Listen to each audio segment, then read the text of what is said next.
Nino, what we got? Yeah, of course. Let's talk about congestion pricing.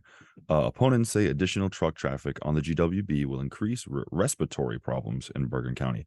So, an odd take on this, a new attempt to derail the MTA's controversial congestion pricing plan changes that extra truck traffic over the George Washington Bridge will spew pollution and cause respiratory ailments for residents of Bergen County.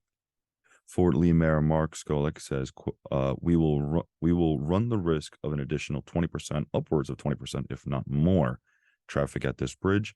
And with that comes pollutants, filth, and dirt. Skolik joined Congressman Josh Gottenheimer and others Wednesday to announce the filing of a class action lawsuit seeking an injunction to stop congestion pricing. It's not enough that the quality of our lives are adversely impacted every single day, but now we're being asked to sacrifice potentially our lives and our health. The MTA issued a statement saying it's Gottenheimer Groundhog Day, and shocker, he wants to send more traffic and more pollution to New York. Newsflash, Manhattan is already filled with vehicles, and we don't need more carbon emissions. So, congestion pricing needs to move forward for less traffic, safer streets, cleaner air, and huge improvements to mass transit. Keep in mind, that was released by the MTA. According to the MTA, it will cost much less for New Jersey residents to take the Holland Tunnel and Lincoln Tunnel. This is something that drives me nuts. So for anyone that's here that does not know what congestion pricing is, or if you just forgot, I know. If you're driving around New York between certain hours, if you enter between certain hours, the hours are literally from 6 a.m. to 8 p.m. That is, quote, peak traffic. That means that there will be a surge in price of the tolls. Who is not? When are you ever going to be driving around the city not between 6 a.m. and 8 p.m.? I don't know. But if you do, good, great for you. Because then you're just going to pay the $17, which is already a lot. But then at the same time, there's more than $17 being charged with congestion pricing. I have never known that. No, not yet. The MTA has been trying to pass that, or trying to pass this for like the past year, as far as I've seen. To you, MTA, I have some words for you, but I'm gonna send them via mail. Yeah, check your inboxes because we're coming. Yeah, and we don't play. No, I'm kidding. This is why we don't drive anymore. If you're Nino to Nino, you prefer to take the ferry. Yeah, I love the ferry. Big ferry guy. You can't charge me there. I'll pay the $8 all I want. I'll pay $8 all day. But I mean, it just makes no sense to me, right? So they're saying that this will bring less traffic. They expect that this will bring less cars in. I call cap. I don't know about all that. I'll tell you right now. I just feel like I don't know. I mean, I could be dead wrong. It's called the concrete jungle for a reason. Oh yeah. I don't know. I mean, I don't want to say we need more cars, but like, this is so random. And then also, this is a completely crazy take on it. The fact that they're saying that, if you pass this will affect our respiratory health. That's nuts. Oh, whoa. No, listen, I love the city. It has some of the best bagels and pizza in the whole entire world, but the respiratory problem is not going to be solved with less cars, baby boy. We have rats the size of my forehead running around. It's really big. Everywhere. Really big. Really big. Really big. Like, no. Like, for context for our listeners, I myself, JT Pathia, have a 5-head. The rats are bigger than my 5-head. And they're worried about cars. I mean, it's the mayor of let me think. It's the mayor of what mayor is it? Mark. No. What's the mayor? What town? It's in Bergen. See how irrelevant you are, Mark, that we don't even know your full name. No. I know. I know his name. I just want to see it. Mark. Oh, it's Fort Lee. That's where it's from. I knew his name. I just want to see where he's from. Hey dude, I might sign up on the suit. Anyone can join a class action, right? Where is the love for any of us anymore? Before I get very carried away and angry, because it's currently very early, my brain has yet to process this. Give it like 2 more minutes and I'm really going to process what we just discussed. So before that happens and I start screaming and peeking the love, anything can happen. This is America. We sue for not reading labels properly. Mm-hmm. What can I say? Honestly, there's not much more I can say. So to save me from saying anything, Nino, what do you have to say next? I'll tell you what I have to say next. A historic deal between Montclair State in the Wayne School District will help fix the teacher shortage. Beautiful things to say. I know. The Wayne School District is partnering with Montclair State University to offer an apprenticeship program for teacher aides that will allow them to become certified in education while continuing their employment. The startup is expected to create a smoother path for paraprofessionals who want to be classroom leaders, but who have until now lacked opportunities to advance in their careers. The partnership will also help the K through 12 district to address a staffing issue that has affected most school systems in the country. The program is believed to be the first of its kind in New Jersey, and a Montclair State official wants it to be a model for other colleges to follow.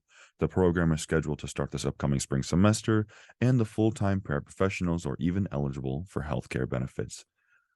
Whew, I think this is kind of crazy, and I'm going to jump back to that.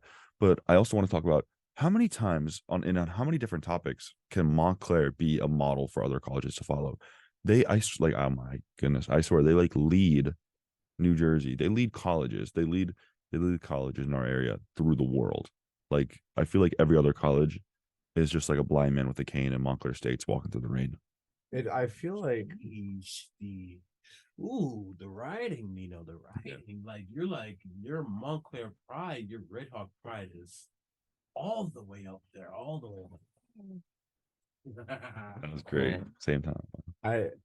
it's so good to like see Montclair doing all this stuff, and we accept all these students, and now we're trying to help as many schools as we can. I think this, you said it right. Montclair is a very good model to other schools.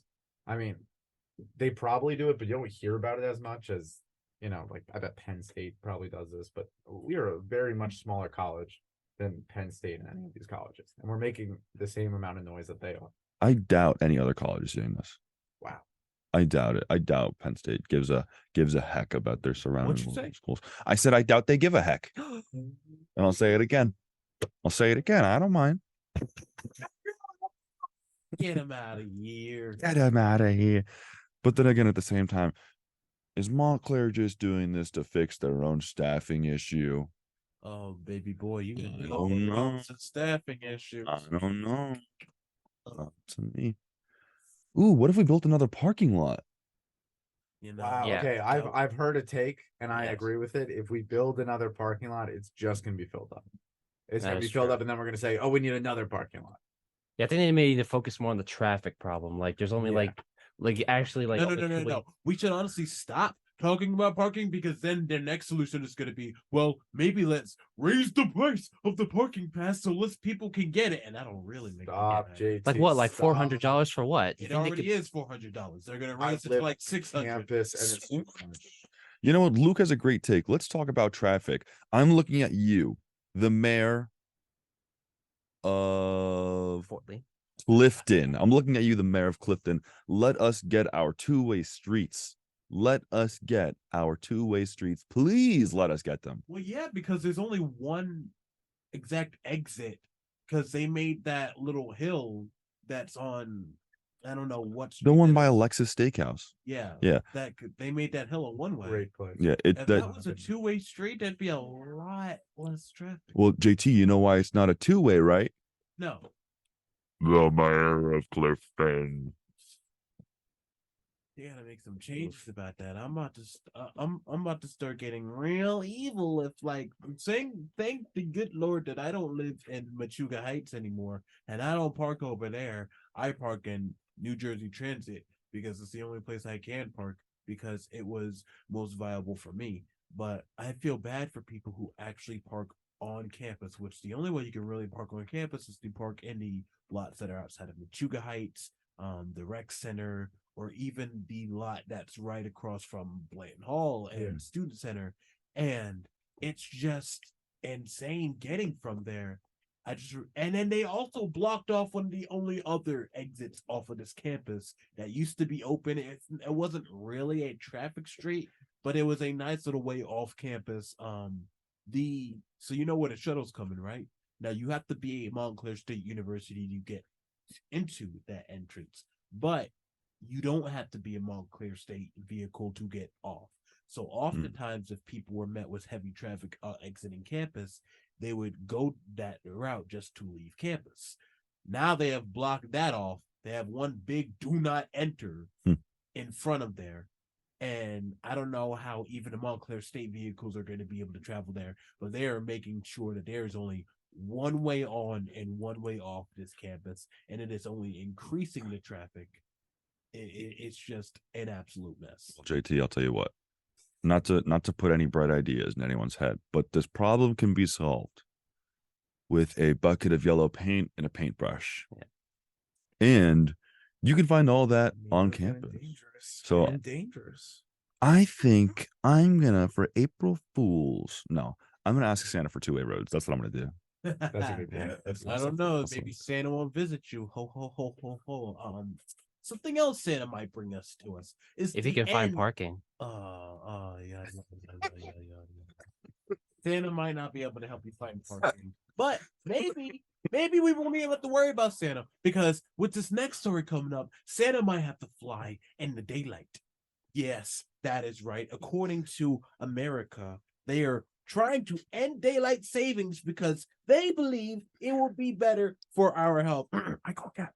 Anyway, this weekend, daylight savings will occur as the sunset falls back an hour to standard time. And according to doctors, standard time with earlier sunrises and sunsets is much better to your health, losers. Anyway, the American Academy of Sleep Medicine published a new position paper this week, and they say that seasonal time changes should be abolished.